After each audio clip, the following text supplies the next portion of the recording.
Hi, Jill. This is Simone. Hi, how are you, Simone? Good, and you're with Good News Broadcast, so thank you for joining us.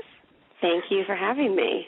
So, Jill, this could not have come at a more perfect time, the topic that you're discussing of spring cleaning. And first of all, what is the most important thing we should know when it comes to spring cleaning? What's the first thing that we should be doing? Well, I think the first thing to do is to keep it simple.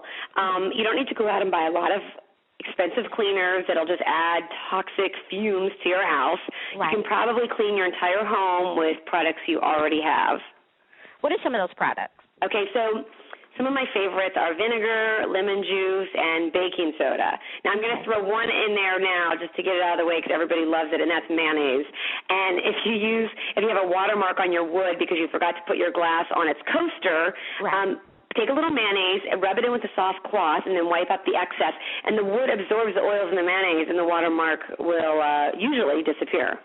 Okay. Now, tell us a little bit more about deodorizing our sinks and refrigerators, because cleaning the refrigerator, of course, is just like a task that I hate to do. I know. Well, the one thing you can do to keep the refrigerator from not smelling is to have an open box of the tried and true baking soda that we all know in the fridge. It's like less than $1. Have that open. They recommend every 30 days you replace the box, but if you don't do it every 30, you're probably fine. But before you just throw the box away, sprinkle it in your sink. Scour your sink out because it has that Arm & Hammer baking soda has that slight abrasive quality. Okay. Put it down your drain. It helps neutralize the odors in your drain. You can even sprinkle it in the bottom of a garbage bag before you put your new bag, in a new garbage bag. To help if you just don't want to throw it away. And then, of course, recycle that cardboard box.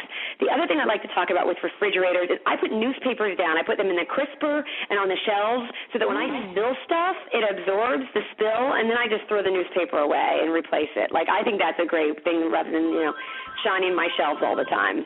That's a really good idea because, as you said, I mean, you look in the shelf and then to have to take the shelves out and put them in the sink and clean them. I think that's a great idea rather than just a newspaper. Now, here's something else that, this couldn't be more timely for me, removing the shower curtain grime, because I just completely replaced my shower curtain because of the grime. So what should I be doing?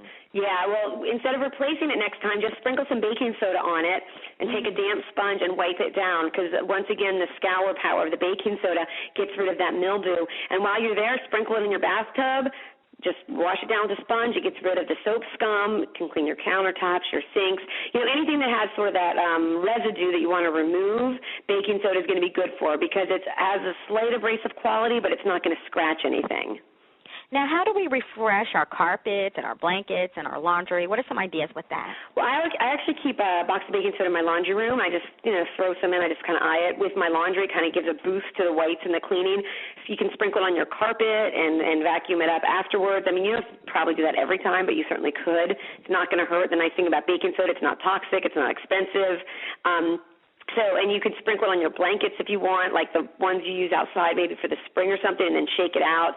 You can even drag out that lawn furniture that you're about to start using and sprinkle some baking soda on it and wipe it down with a damp sponge or hose it off. And it's an easy, simple way to clean your lawn furniture, but yet you're not going to put, all those toxic chemicals down into the groundwater when you rinse it off because baking soda is non-toxic. It actually comes from the ground.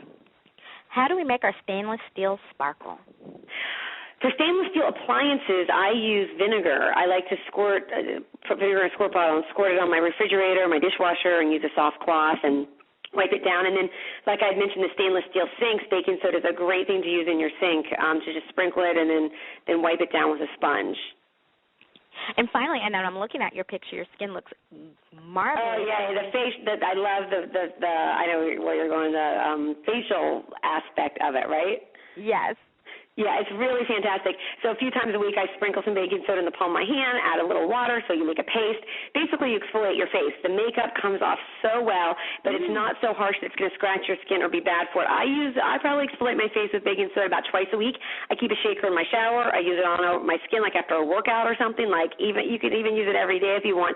And then every few weeks when the product buildup on my hair is getting kind of gross, I put a little bit in the palm of my hand with my shampoo, and it works like a charm. Wow, Jill, that's amazing. Yeah, it really is fantastic, I have to say. Well, Jill, thank you so much for talking to Good News Broadcast. And my final question, we always ask, what's your good news? My good news is to keep my baby smiling all day today. Oh, great. How old is your baby? She's 16 months. Oh, how cute. Oh, my goodness. I have 3 girls. Oh, my, I still love having girls. Oh, my gosh, it's such a treat, right?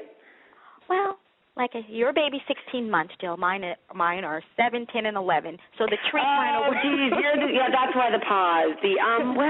Talk to me in 11 years. Yeah, but they are right good. Now, having her smile is good news for me.